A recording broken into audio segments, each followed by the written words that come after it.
This is a TalkStation original podcast. I'm Captain Mark with this week's Boating Safety Minute, brought to you by your U.S. Coast Guard Auxiliary, right here in Morehead City, where the water temperature this week will be around 70 degrees.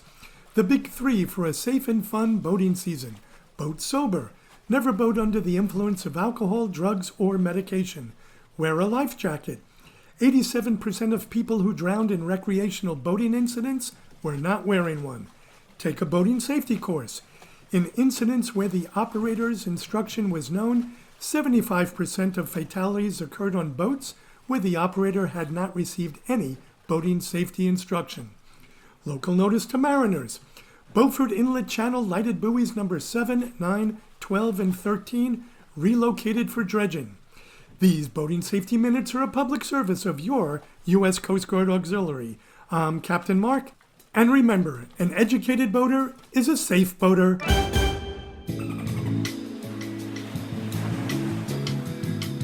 Looking for the best adventure on the Crystal Coast?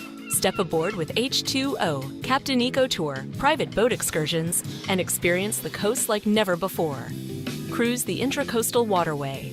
Search for wild horses on Shackleford Banks and the Rachel Carson Reserve. Spot playful dolphins, explore hidden shelling beaches, and enjoy unforgettable sunsets. Every trip is a private eco tour for up to 6 passengers, led by a U.S. Coast Guard 100-ton licensed master captain and authorized tour guide of the National Park Service and Rachel Carson Reserve.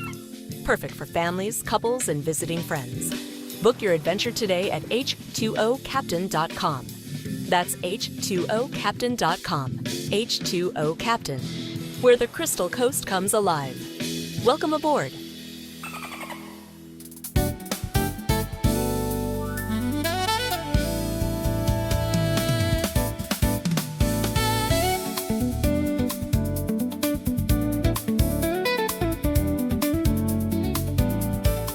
Ahoy there, Crystal Coast, and especially North Carolina's 3rd Congressional District. Welcome aboard the Scoop Deck, your front row seat to the stories, voices, and issues shaping life right here in Eastern North Carolina. I'm Captain Mark, and today we have a guest whose decisions and work reach far beyond the shoreline, but have a direct impact on all of us who live, work, and play here on the coast.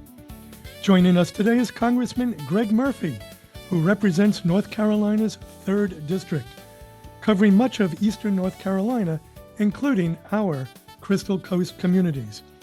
Before serving in Congress, Greg built a career as a physician and surgeon, and he brings that real-world experience with him to Washington as he works on issues like healthcare, veteran services, and economic growth.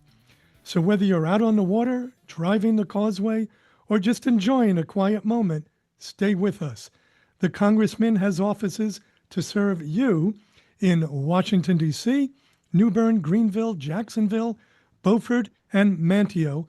Ladies and gentlemen, please welcome the Honorable Dr. Gregory Murphy. Thank you, Mark. Appreciate you having me. It's an honor and a pleasure. Thank you, sir.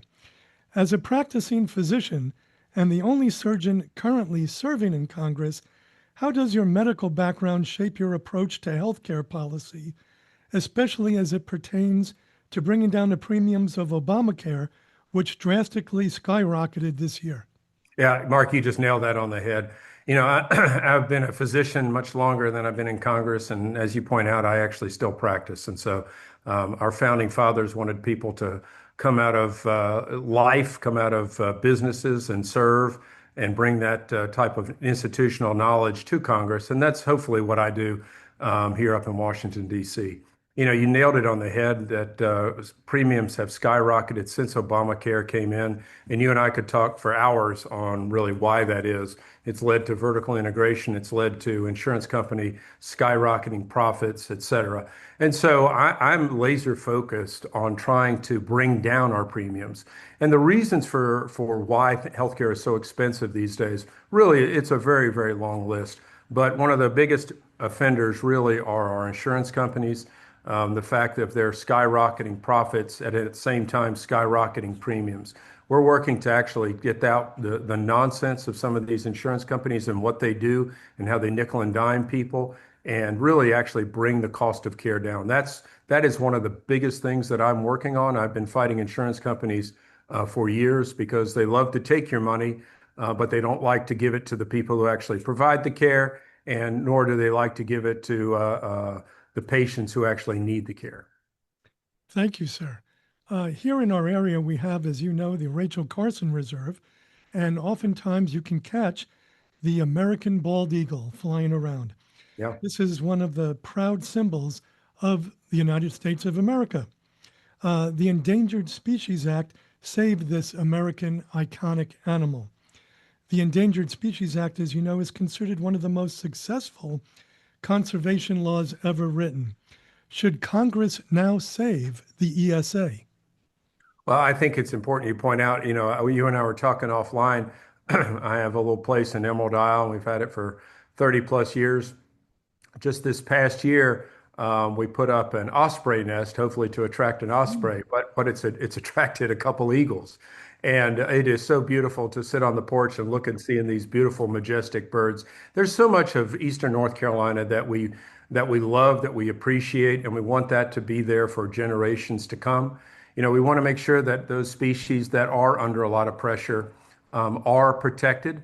Some of them, fortunately, can come out of the protected zone. But as you point out, the really big success story is the American eagle. So making sure that those type of animals are protected, I think, is critical. There's also a balance.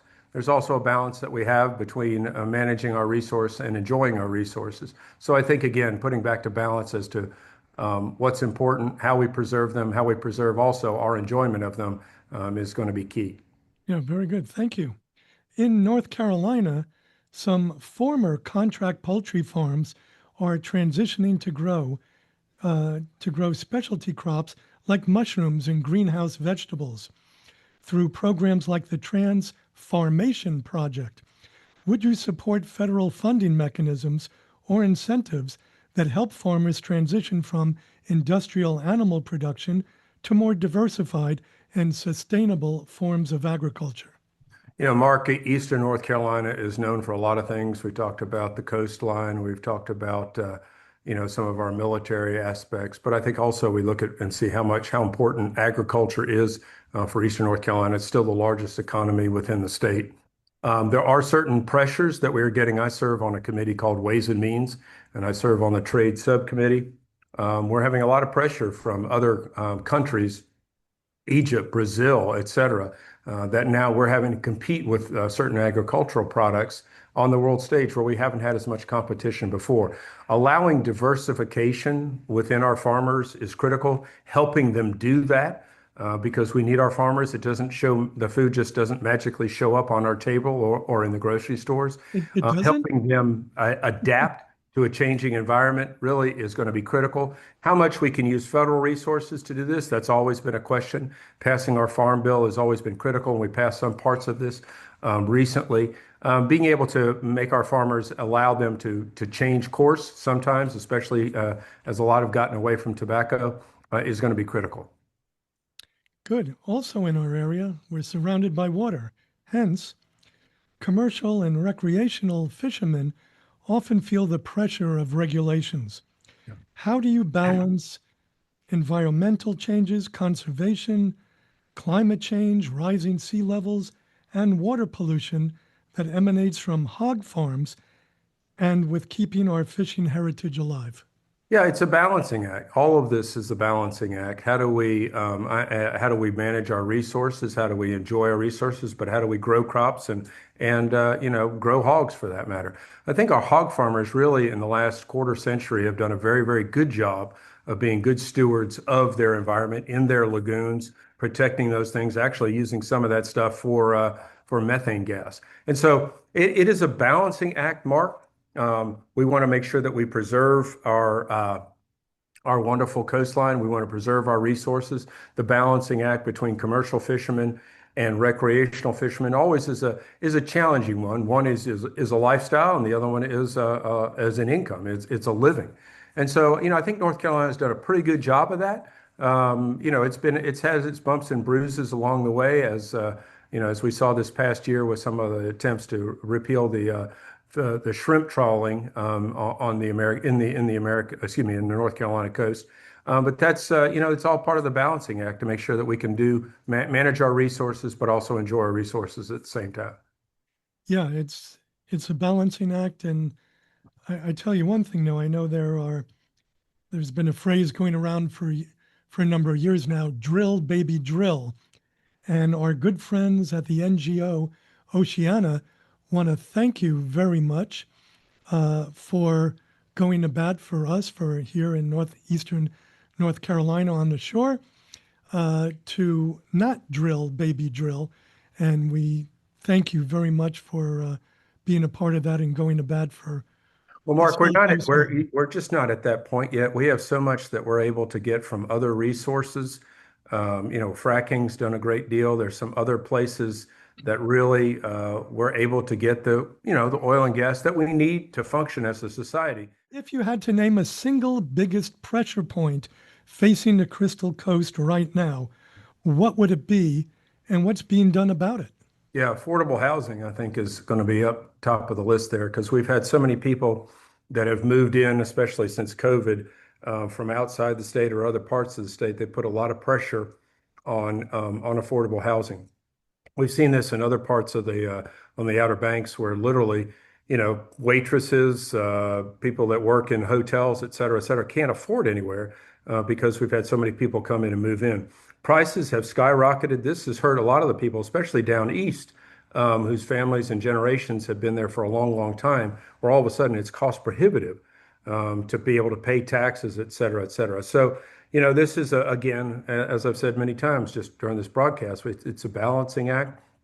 We want to make sure that we preserve the beauty of the Crystal Coast. We also welcome people who want to come visit or come and move there. But we also have to really understand that it has to be affordable for those who have lived there, especially long term. Terrific. Each year, you're the Third District Service Academy Nomination Board carefully reviews applications and selects exceptional students to be nominated to our nation's prestigious service academies, including the United States Naval Academy, Military Academy, Air Force Academy, Merchant Marine Academy, and the Coast Guard Academy, even though the Coast Guard Academy does not need a congressional letter. Please know that I, Captain Mark, am an admissions partner to the Coast Guard Academy. Any high school student out there looking to get into this fine institution, please feel free to contact me at captainmark@thescoopdeck.com. Dr. Murphy here, you serve on the Veterans Affairs Committee. What are the biggest issues facing veterans in our region, and what improvements are being made? Yeah, Mark, I've taken care of veterans for my entire career. I did my residency in a veterans hospital. I still take care of our veterans right now as patients. One of the biggest, hardest, difficult problems is the bureaucracy of the VA. It does a fantastic job, I think, in taking care of those who have, signed on the dotted line to serve our nation.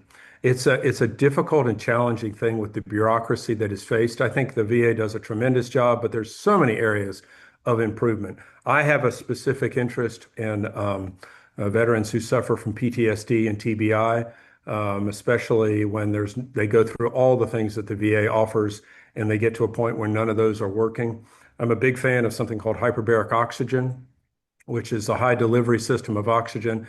And I'm at odds with the VA because they're not offering it to our veterans. I work with a bunch of other veteran groups that do provide this for our veterans, but the VA should be, in my opinion, providing that for those veterans who, despite all the other maneuvers and efforts by our VA, have not been helped.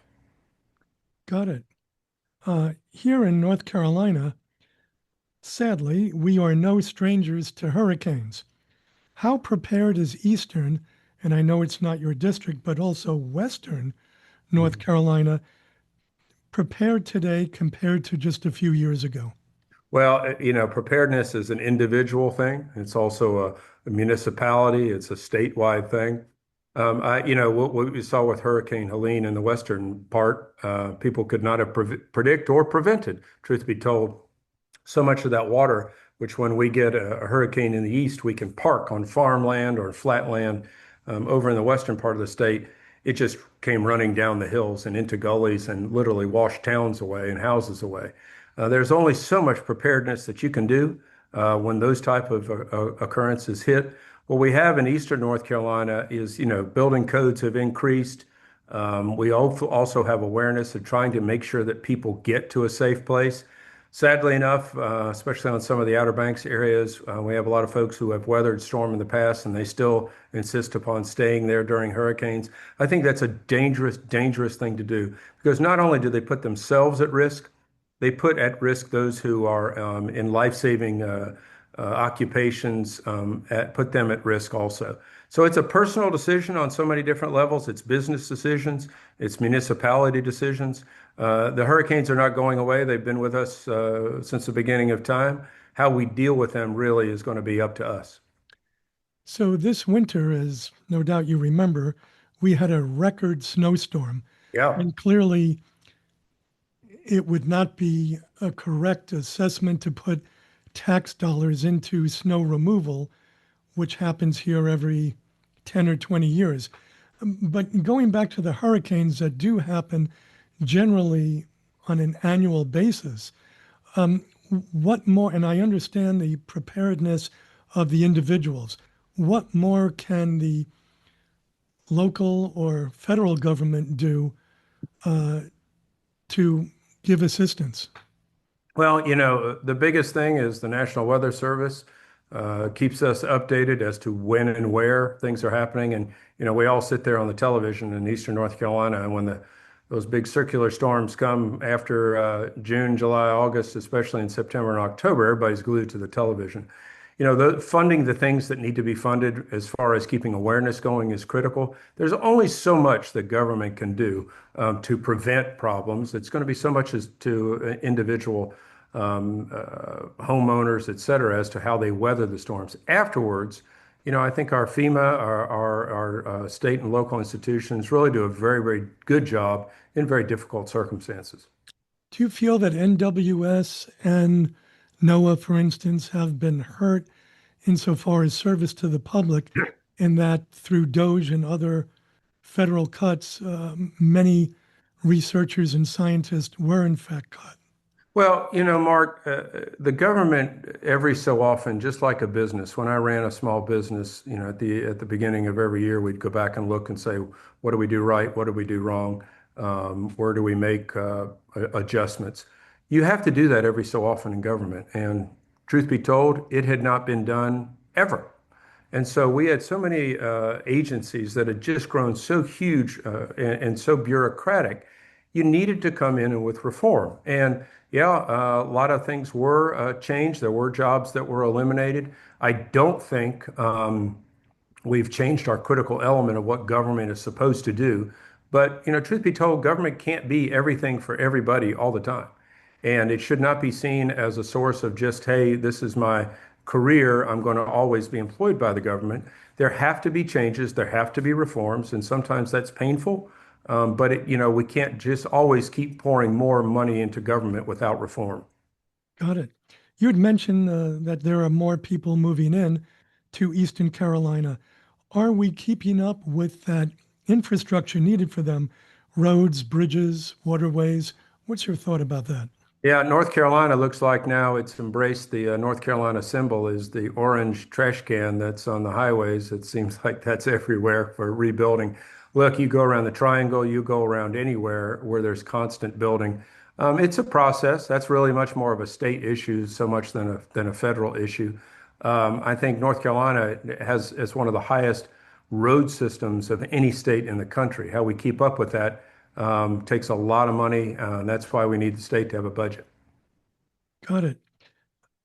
Again, since we're separated by water here, clean water is critical for both our way of life and tourism, as you mentioned before, very big in the area. What role does the federal government play in protecting our coastal waters as well as protecting wildlife and endangered species? Yeah, well, I mean, we talked about this a little earlier. You talk about runoff from agriculture. We need to be able to have our farmers to have good crops, to have pesticides that take care of the elements that really degrade crops. But there is a balance also in where that runoff goes. And this is where the EPA comes in and tests water and the same other type of mechanisms that happen with the federal government to look and see, making sure that our water is still clean for the animals that live in it. Great. I'm a subscriber to your newsletter, and Great. I recommend that all the listeners subscribe on the Congressman's website. I do have a suggestion for you if you don't mind. Sure. You ask a wonderful question, a very timely question every week, and you take a survey of your constituents of what they're thinking. For instance, just recently, do you support the Trump administration's military action in Iran? And you're asking the people to say yes or no, or yes, that we need a clear objectives, or no, that it's a existential threat, or unsure, or other. Yeah. I am sure people would love to know, like the Smirconish question of the week, how many people voted and percentages of yes and no and et cetera, et cetera. So I just throw that out to you, my Sure. 2 cents, and it's just a thought. Yeah. Great suggestion. Yeah, I find it very informative and even sometimes very instructive. So Yeah. thank you very much, and I urge all my listeners to sign up for your newsletter. Wonderful. Congressman Murphy, I want to thank you so much for your time and effort to join us here today on the Scoop Deck, especially since we yanked you out of session. So thank you very much for that, sir. We appreciate you sharing your insights and helping keep our local community informed on the issues that matter most. To our listeners, thank you for being part of the conversation. Thank you for spending part of your Saturday night with us. These are the kinds of discussions that help us all better understand what's happening, not just in Washington, but right here at home. If you enjoyed today's episode, be sure to share it with a friend or neighbor. And you can always catch this and all other episodes at thescoopdeck.com. The Scoop Deck wishes to thank Kenneth L. Weissman for his wonderful music, and Ross, our producer and engineer of the show, especially since we had technical difficulties, and the congressman was wonderful enough to hang around while we figured that out. So, keep your lines tight, your compass steady, and we'll all see you right here on the Scoop Deck next Saturday evening, when our featured guest will be the Central Sites Manager of the North Carolina Coastal Reserve and National Estuarine Research, Ben Wonderly. Until next time, I'm Captain Mark, here on the Scoop Deck, and remember, you heard it here first, especially from our wonderful Congressman. Thank you, sir. Captain Mark, out.